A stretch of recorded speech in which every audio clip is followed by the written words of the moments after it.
स्वागत है आप लोगों का मेरे चैनल में। आज हम लोग आप लोगों के फेवरेट टॉपिक पे बात करेंगे जो कि है love, romance, matters of heart. अब मैं आप लोगों को बताता हूँ कि मेरे को इस टॉपिक पे वीडियो बनाने की इंस्पिरेशन कैसे मिली। देखिए, मैं घर पे बैठा था, मैं कमेंट्स के रिप्लाई कर रहा था, तो एक कमेंट आ रखा था आप में से ही किसी मेरे क्यूट सब्सक्राइबर का कि भैया आपने इतने बोरिंग टॉपिक्स पे वीडियोस बनानी स्टार्ट कर दी है, अध्यात्म में इतना इंटरेस्ट नहीं है, आप प्लीज़ कुछ करंट टॉपिक्स पे या पाम एनालिसिस पे वीडियो बनाओ। अब आप देखिए, I don't know whether to call it a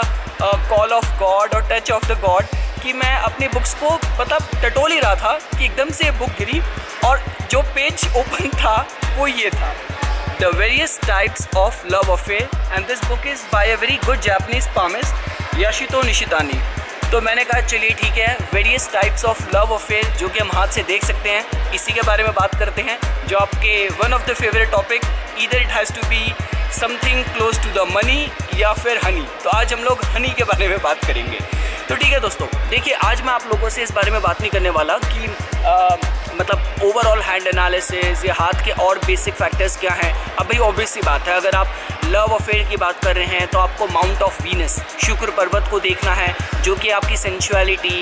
emotions, feelings, love, इन सब चीज़ों का कारक होता है। वो सारी चीज़ें तो आपको देखनी होगी, पर इस वीडियो को मैं बहुत शॉर्ट में कवर करूँगा, कंप्लीट करूँगा, और जो टॉपिक्स इस पामिस्ट ने, इस ऑथर ने एक्सप्लेन करे हैं किसी पर्टिकुलर टाइप के लव अफेयर की तरफ इंडिकेटिव, मैं उसी के बारे में बात करूँगा। तो देखिए, जो पहला टाइप ऑफ लव अफेयर है, जैसा कि आप लोग अपने स्क्रीन में ये रेखा को देख रहे होंगे जिसको हम लोग प्रोग्रेस लाइन की तरह देखते हैं, तो इसकी इंटरप्रिटेशन जो ऑथर ने करी है वो ये करी है कि जिस भी हाथ में इस तरीके की प्रोग्रेस लाइन होगी वो इंसान के अंदर होप, जो आशावादी होने की जो एटीट्यूड होता है वो बहुत स्ट्रॉन्ग होगा। तो अगर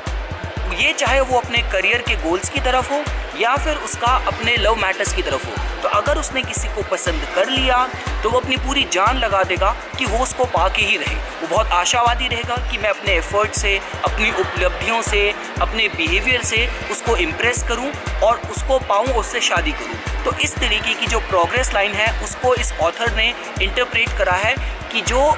इसके हाथ में ये होगी वो चाहे उसको अपने 30s तक भी वेट करना पड़े, पर जब तक वो सर्टेन नहीं हो जाता, जब तक वो श्योर नहीं हो जाता कि हाँ यही मेरा आदर्श मैच है जिसके लिए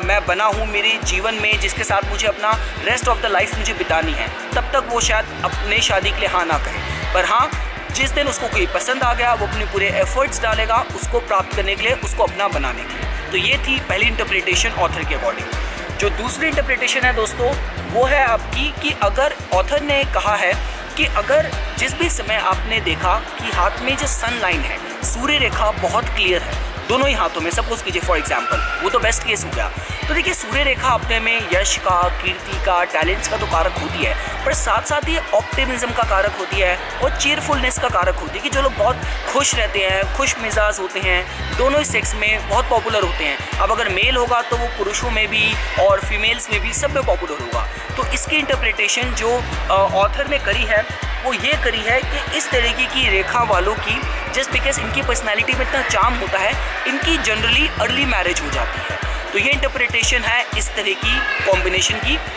जो तीसरी इंटरप्रिटेशन है वो ये है कि जो बहुत ही पैशनेट और ब्लाइंड लव अफेयर की होती है, कि मतलब जो लोग होते हैं कि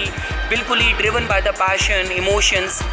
देखी जाएगी, चाहे इंटरकास्ट है, चाहे जितना मर्जी भी प्रोटेस्ट हैं, हमें परिवार का विरोध का सामना करना पड़ रहा है, कोई फ़र्क नहीं पड़ता, चाहे दूसरी कास्ट हो, चाहे लड़की की मेरे से कम क्वालिफिकेशन हो, पर नहीं, मुझे इससे ही विवाह करना है, कॉन्सिक्वेंसेस की, परिणामों की बिल्कुल परवाह नहीं करनी। तो ये ऑथर ने कहा है कि जिन लोगों की हार्ट लाइन बहुत ही एकदम अपवर्ड स्विंग लेते हुए और बहुत ही स्टीप कर्व बना रही हो, तो इस तरीके के वो लोग होते हैं जो जज्बातों में इस तरीके से डिसीज़न ले लेते हैं, और इन लोगों को बहुत ज़रूरी है कि अपने इमोशंस को समझें और उसको कंट्रोल करें। अगली इंटरप्रिटेशन जो ऑथर की है वो ये है कि जब हाथ में आपने पाया कि भाग्य रेखा बहुत टूटी फूटी है, तो देखिए भाग्य रेखा आपके मैंने आपसे बहुत बार बोला है कि जब भी हम लाइफ के मेन इवेंट्स की बात करते हैं तो आपको वो जीवन रेखा और भाग्य रेखा दोनों में उसके इंडिकेशन दिखेंगे। और अगर भाग्य रेखा टूटी फूटी होती है तो किसी भी प्रोस्पेक्ट में इंसान को जो लोग होते हैं ना, अनस्टेबल होते हैं, कोई काम शुरू करा फिर बंद कर दिया फिर चेंज कर दिया, और वो चाहे वो करियर की बात हो, लिविंग की बात हो, प्रोफेशन की बात हो या लव मैटर्स की बात हो कि जिसमें आपकी कमिटमेंट नहीं आ पा रही, कन्विक्शन नहीं आ पा रही, तो ये उसका भी कारक होता है कि जो हाफ फिनिश्ड लव अफेयर्स के बारे में बताता है, जो स्टेबिलिटी ना हो जिसके मैटर्स ऑफ हार्ट में, उसके बारे में बताता है। तो ये ऑथर की एक और इंटरप्रिटेशन थी। और जो लास्ट एक इंटरप्रिटेशन ऑथर ने दी है जिसको उसने बोला है लाइन ऑफ चार्म। तो जैसा कि आप अपनी स्क्रीन में देख रहे हैं, इस रेखा को ऑथर ने इंटरप्रेट करा है कि जिन भी हाथों में ये रेखा होती है उन लोगों के बहुत ही अनप्रिडिक्टेबल लव अफेयर होते हैं कि मतलब जो आपने उम्मीद भी नहीं करी थी और एकदम से आपकी लाइफ में कोई आ गया। अब ये आपको ओवरऑल हाथ देखना पड़ेगा कि इस तरीके के जो अनप्रिडिक्टेबल लव अफेयर होगा वो एक ही होगा, स्टेबल होगा, जिसके साथ आपका विवाह होगा, या आपके ऐसे काफ़ी सारे अफेयर्स होंगे। तो ये आपको उसके ओवरऑल हाथ के एनालिसिस करना पड़ेगा। पर हाँ, इस रेखा को, लाइन ऑफ चार्म को जो ऑथर ने इंटरप्रेट करा है वो विम्सिकल या जिसका बहुत ही अनप्रिडिक्टेबल लव अफेयर होगा उसकी तरह इंटरप्रेट करा है। तो ठीक है दोस्तों, मैं बस शॉर्ट में आप लोगों से आप लोगों के फेवरेट टॉपिक के बारे में बात करना चाहता था। उम्मीद करता हूँ कि आप लोगों को वीडियो पसंद आई होगी। इसी तरीके की वीडियोस के लिए प्लीज़ मेरे चैनल को सब्सक्राइब कीजिए और मेरे फेसबुक पेज को लाइक कीजिए। धन्यवाद।